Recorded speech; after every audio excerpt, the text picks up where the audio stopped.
Assalamualaikum, salam sejahtera. Utama TVS 12 Disember 2020 anda bersama saya Luqman Muhammad dan rakan setugas saya. Dan saya Melissa Sari, kami berdua akan menemani anda dan antara tajuk utama TVS malam ini. Berperanan memperluaskan peluang pekerjaan di Sarawak.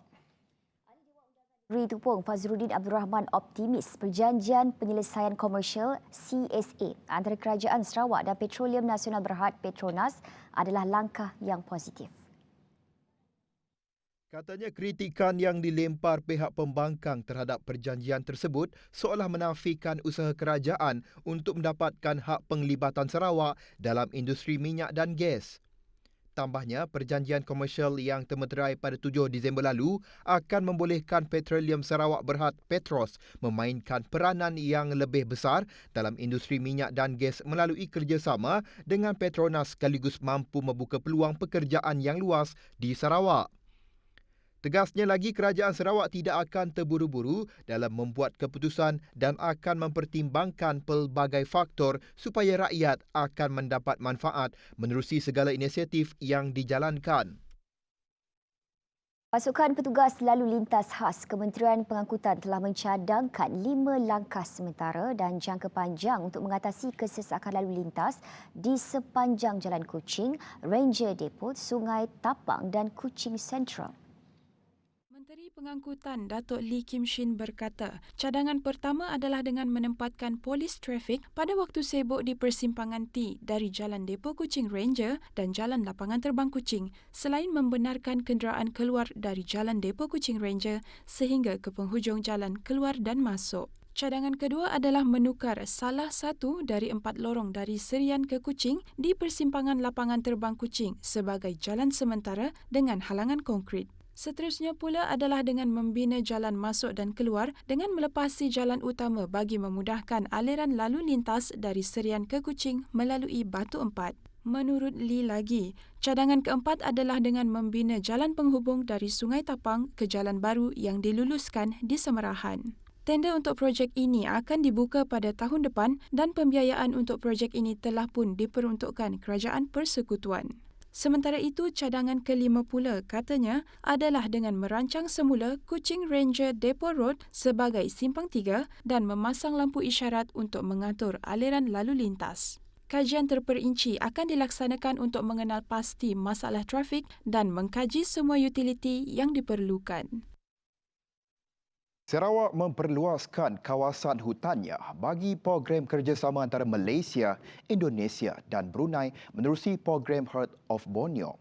Kata Timbalan Ketua Menteri Datuk Amar Awang Tengah Ali Hassan, sebelum ini kawasan yang diperuntukkan untuk program itu adalah seluas 2.1 juta hektar dan diperluaskan kepada 2.7 juta hektar.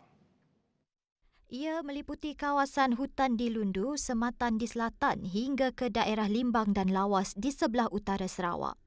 Dan kita juga telah pun memperluaskan lagi kawasan under Heart of Borneo program from 2.1 million hectare to 2.7 million hectare. Dan kita juga memberi tumpuan kepada our forest planted program dan restoration forest restoration program.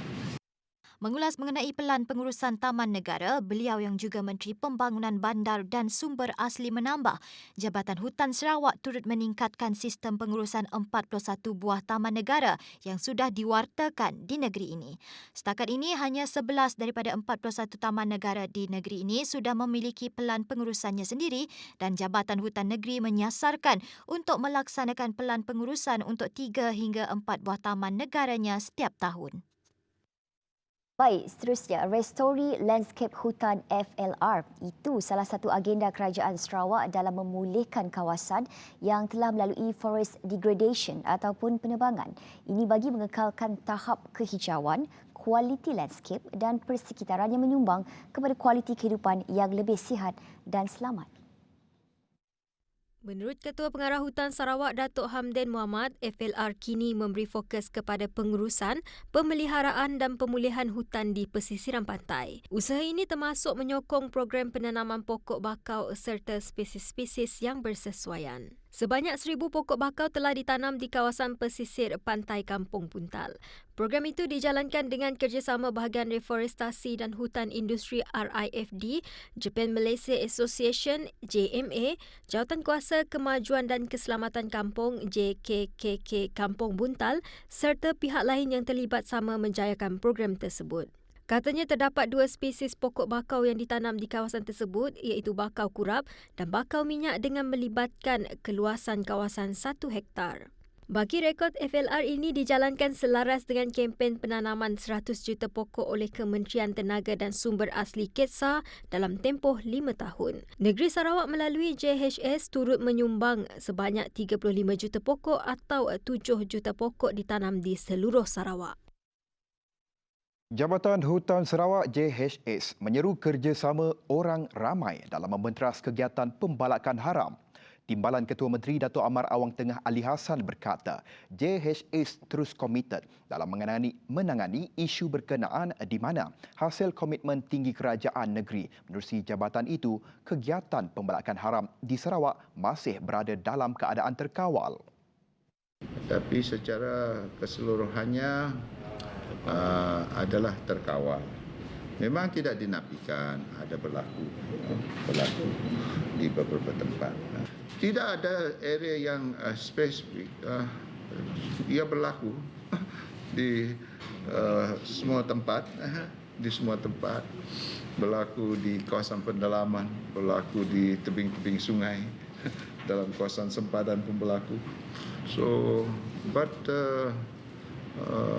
we will coordinate our operation. Dan yang penting seperti yang saya katakan tadi ialah kerjasama daripada masyarakat itu sendiri. Beliau berkata demikian pada sidang media selepas merasmikan Ibu Pejabat JHS dan pelancaran laman sesawang yang baru di bangunan Baitul Makmur. Katanya lagi bagi mencapai sifar kegiatan pembalakan secara haram, aspek penguatkuasaan perlu ditingkatkan. Dedahnya JHS turut dibekalkan pesawat khas untuk dimanfaatkan oleh Unit Pengesanan Udara Sarawak Sadu sebagai mengawasi dan memperkukuhkan usaha membantras kegiatan pembalakan haram. Dalam masa COVID-19 ini pun agensi-agensi kita bertindak. Kalau melalui operasi-operasi kita yang kita buat, kita pertingkatkan dan dengan kerjasama orang ramai juga harus memberi kerjasama bagi input dan information dan dengan kerjasama itu maka kita akan mudah bertindak. Setakat November 2020, 79 kes telah disiasat di bawah Ordinan Hutan 2015 yang melibatkan 63 suspek dan 57 alat pengangkutan serta mesin dirampas. Daripada 79 kes, 40 kes adalah dari operasi yang dijalankan pasukan gerakan khas, 22 kes adalah dari maklumat umum dan 17 kes diserahkan oleh agensi penguatkuasaan lain. Secara keseluruhan, ini melibatkan 18,826 meter padu kayu balak pelbagai spesies dan ukuran dengan jumlah keseluruhan royalti bernilai 1.09 juta ringgit. 13 kes dituntut, 4 kes menang dan selebihnya masih berjalan. Kita bertemu kembali. Dan lagi berita perkembangan dalam negeri, penguatkuasaan khidmat pengawal pesisir pantai Sarawak SCG merupakan bukti jelas ketegasan Kerajaan Negeri Sarawak menjaga keselamatan perairan negeri. Menurut Setiausaha Kerajaan Negeri Datuk Amar Jaul Samiun, seramai 56 orang ambilan pertama SCG telah melapor diri dan sedang menjalani latihan asas bagi persediaan perasmian SCG awal tahun hadapan. SCG dibentuk dengan matlamat mengawal dan membantras aktiviti haram dan jenayah yang melibatkan perairan Sarawak. Tambah beliau lagi, peranan Unit Keselamatan dan Penguatkuasaan Negeri UKPN sangat penting bagi memastikan keamanan negeri seperti yang sedia ada sekarang dapat dikekalkan. Beliau turut menyeru agar UKPN dan penguatkuasa lain terus memainkan peranan dalam menjaga keselamatan dan keamanan negeri. Seramai 28 penduduk dan 55 badan bukan kerajaan NGO di daerah Lundu menerima bantuan keuangan di bawah Geran Projek Luar Bandar Kecil MRP. Ahli Parlimen Santubong Datuk Seri Wan Junaidi Tuanku Jaafar berkata, pemberian MRP bernilai RM187,200 khusus untuk pendidikan dan bantuan perubatan kecemasan. Menurut beliau yang juga merupakan Menteri Pembangunan Usahawan dan Koperasi MEDEK, pendidikan dan kesihatan seharusnya diberi tumpuan khusus kerana kedua-dua ini merupakan elemen penting untuk memastikan kesejahteraan rakyat. Dalam pada itu, beliau juga meminta agar peniaga-peniaga kecil dan informal mendaftar perniagaan mereka dengan pihak berwajib. Ini bertujuan untuk membolehkan mereka menikmati pelbagai bantuan yang telah disediakan oleh MEDEK dan semua agensi-agensinya. Jelasnya lagi, dianggarkan hampir 2 juta perniagaan kecil dan informal yang masih tidak berdaftar di seluruh negara. Oleh yang demikian, MEDEK tidak dapat menyalurkan bantuan kepada mereka yang tidak berdaftar. Sebanyak 43 JKKK termasuk Persatuan Dewan Undangan Negeri DUN Kakus menerima cek MRP berjumlah RM1,063,000. Peruntukan bertujuan bagi membangunkan sesebuah rumah panjang serta bagi membeli alat binaan rumah berkenaan. Menteri Muda di Jabatan Ketua Menteri Undang-Undang dan Adat Bumiputera Sarawak, Datuk John Siki Tayai menegaskan JKKK atau tuai rumah yang menerima cek MRP hendaklah memaklumkan kepada penduduk rumah panjang agar keruangan tersebut diuruskan dengan lebih telus. Lapan lepas mayu dah dapat cek yang bala tu rumah nak daya madah ke bala raya. Jadi utai ke pindah ke bala kita. Saya tahu lagi kita lebih 42 itu, lebih 42 itu ke menerima cek ke 1,063,000 ke kat dah terima kursi. Jadi pula itu ngai nak madah kita pada kaki rakyat rumah panjai kita. Tambah beliau, pemilihan tuai rumah harus dititikberatkan dan rakyat disaran untuk memilih tuai rumah yang berintegriti, amanah dan bertanggungjawab. Sehubungan itu, beliau berharap agar bantuan ditambahkan oleh kerajaan negeri dan pusat memandangkan begitu banyak rumah panjang baru didirikan masa kini. Malaysia mencatatkan sebanyak 1,937 kes baru COVID-19 menjadikan jumlah keseluruhan kes COVID-19 di negara ini kini mencecah 82,246 kes. Kementerian Kesihatan Malaysia KKM turut memaklumkan terdapat 9 kematian dicatatkan pada Sabtu. Ia sekaligus menjadikan jumlah keseluruhan kematian di negara ini meningkat sebanyak 411 kes. Sementara itu di Sarawak, laporan harian COVID-19 mencatatkan 1 kes positif baru yang dikesan di daerah Kuching, menjadikan jumlah keseluruhan kes di negeri ini meningkat kepada 1,075 kes pada Sabtu. Kes ke-1075 ini merupakan seorang perempuan dari Sarawak yang telah balik ke negeri ini dari kawasan berisiko tinggi COVID-19 iaitu dari Sabah. Kes ini dikategorikan sebagai kes import B iaitu individu yang telah mendapat jangkitan semasa berada di luar negeri. Sementara itu, Jawatankuasa Pengurusan Bencana Negeri JPBN Sarawak turut memaklumkan kluster Jalan Abil di daerah Kuching telah diisytiharkan tamat setelah tiada kes baru dilaporkan dalam tempoh 28 hari dari tarikh kes terakhir dikesan. Bertemu kembali. Kementerian Komunikasi dan Multimedia KKMM komited untuk memastikan penduduk kawasan luar bandar di negara ini mampu mendapat kemudahan rangkaian telekomunikasi termasuk capaian internet yang lebih baik setanding di bandar, kata timbalan menterinya Datuk Zahidi Zainun Abidin. Dan KKM kini yakin sedang berbincang dengan syarikat telekomunikasi Telco bagi menyelesaikan masalah berkaitan kerana aduan ketiadaan rangkaian telekomunikasi di kawasan luar bandar sering kali diterima oleh pihaknya. Katanya rakyat luar bandar juga membayar bil dengan harga yang sama dengan rakyat di bandar. Beliau turut memaklumkan bahawa gangguan bekalan elektrik juga antara penyebab pemancar telekomunikasi tidak dapat berfungsi dengan baik sehingga mengganggu rangkaian. Tambahnya, generator set digunakan untuk mengekalkan fungsi pemancar telekomunikasi di kawasan yang tiada bekalan elektrik, namun ada juga keadaan generator set rosak sekaligus menjejaskan operasi pemancar berkenaan. Sementara itu, Zahidi berkata KKMM akan memberi perhatian kepada usaha meningkatkan capaian internet di kawasan sempadan negara ini, termasuk di Padang Besar berikutan masih banyak kawasan di wilayah tersebut yang tidak mempunyai liputan yang baik. Institut Penyelidikan dan Kemajuan Pertanian Malaysia MARDI melancarkan produk inovasi makanan MARDI dan makmal testbed teknologi MARDI bagi stesen MARDI Melaka.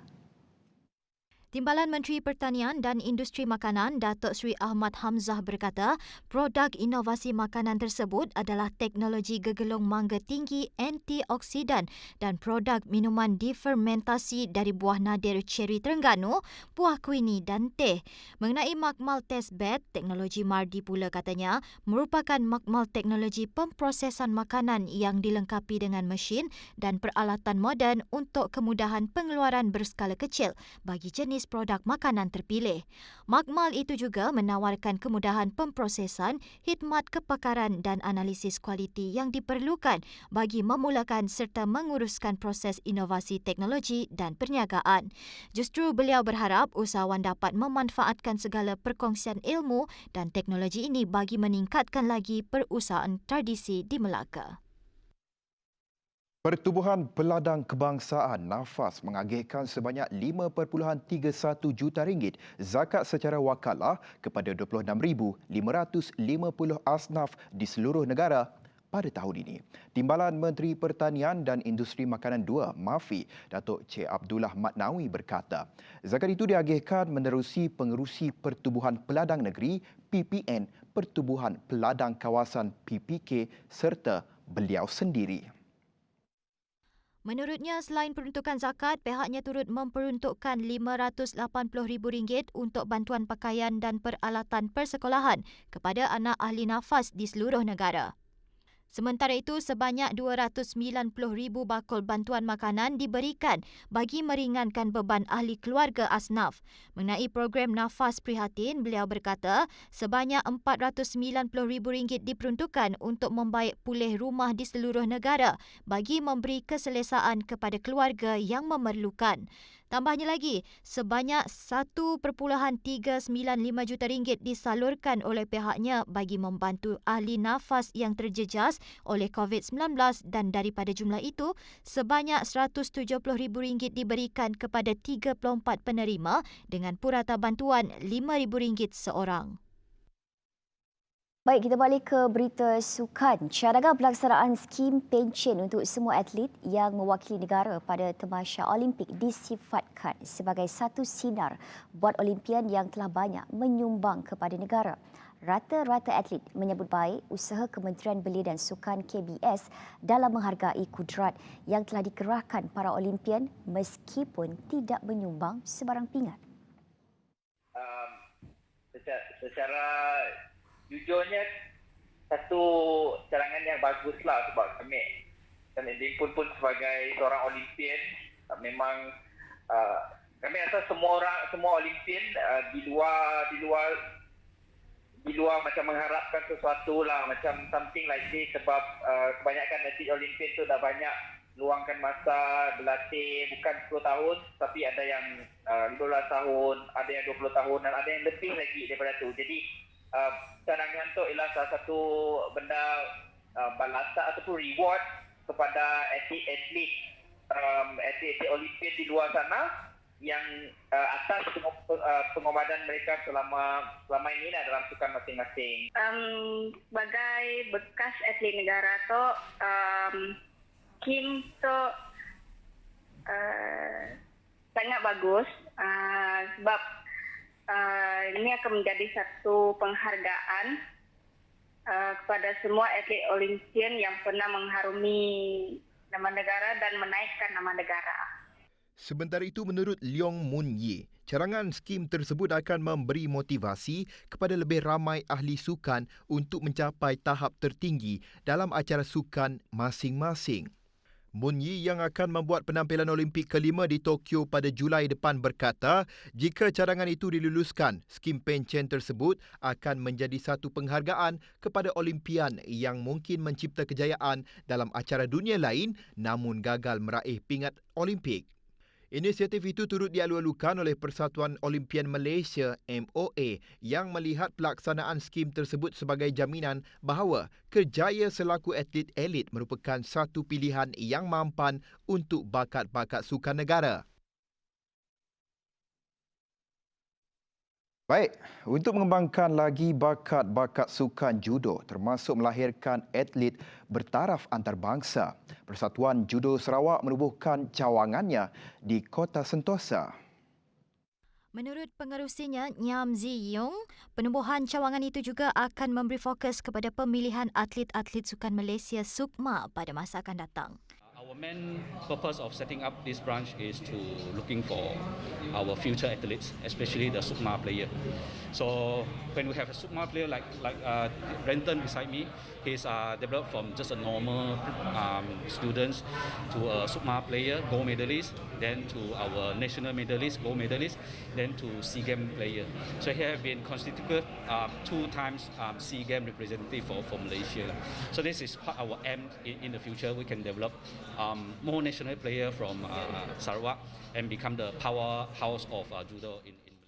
Sementara itu, berhubung tahap kecergasan atlet judo Sarawak pada musim COVID-19, kata Ziyung, para atlet digalakkan menjalani latihan secara kendiri di kediaman masing-masing.